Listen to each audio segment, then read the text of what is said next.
our most valued family, friends and guests, especially our friends from around the world who have come from a long distance. Good evening. We have with us as our special guests today our spiritual and religious leaders. They have come specially to bless Anant and Radhika. आप सबको मेरा सादर प्रणाम और खूब खूब स्वागत.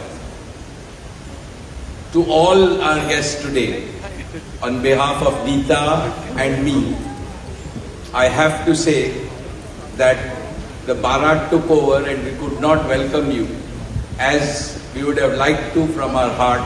So my apologies. We wanted to welcome each and every one of you, and I take this opportunity that Neeta, I, along with Shaila and Viren, welcome each and every one of you with a warm heart. In the Indian tradition, marriage is between two individuals, whereas a wedding is between two families and all their friends and near and dear ones. Therefore, we are profoundly grateful to all of you for sharing our joy and excitement at the auspicious wedding of Shobh Vivah Sanskar of Anant and Radhika.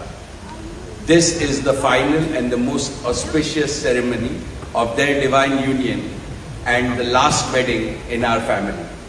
Neeta has worked very hard to curate a deeply immersive experience of India's rich culture and a spirit of a traditional Indian wedding. Over the next 2 days, participate wholeheartedly in the festivities and enjoy them to your heart's content. I am sure all of us together will make memories that will last forever. I must say that we have started well. I was overjoyed to see many of you dance rapturously in the Bharat ceremony as a part of the groom's procession.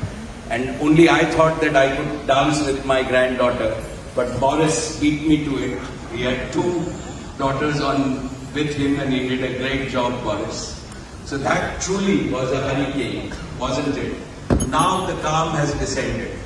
It's time for the sanctified rituals of a traditional Hindu marriage in the presence of all our loved ones and well-wishers like you.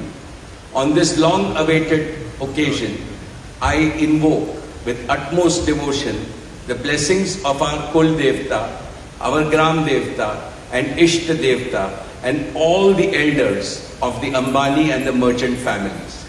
The first to bless Anant and Radhika will be their doting grandparents, those who are with us today and those who are in heaven.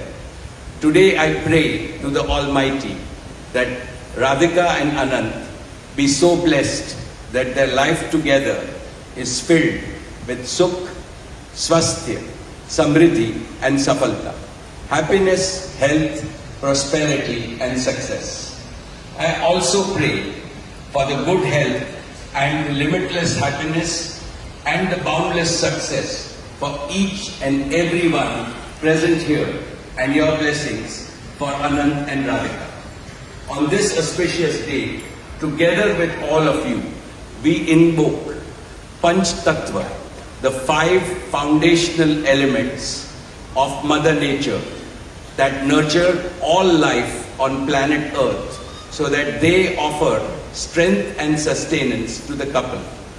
Sanatan Dharma में विवाह को जीवन का सबसे महत्वपूर्ण संस्कार मानते हैं. अनंत काल से विवाह व्यक्ति को समाज से, धर्म से और आध्यात्म से जोड़ता है. When marriage is performed according to the Sanatan Vidhi, it acquires the divinity of celestial unions. Just as Lakshmi resides in Vishnu's heart, Anant will always keep Radhika in his heart. This will make their married life beautiful, blissful, smooth and cultured. The Vedas regard marriage as a duty towards humanity. Marriage is the basis of a family. Family is the basis of community, and community is the basis of society and the larger human family. Marriage thus becomes the most essential guarantor of the continuity, cohesion, and well-being and progress of the human race. Therefore, the matrimony of Anant and Radhika commits them to serve humanity as a whole. Friends, guests, ladies and gentlemen, the air is filled with spiritual aroma. Gods and goddesses have descended from heaven into this Vaikuntha Lok. All of you have settled. And now, with your blessings and good wishes, let us begin the most pious ceremony of Shubh Vivah. Thank you. Jai Shri Krishna.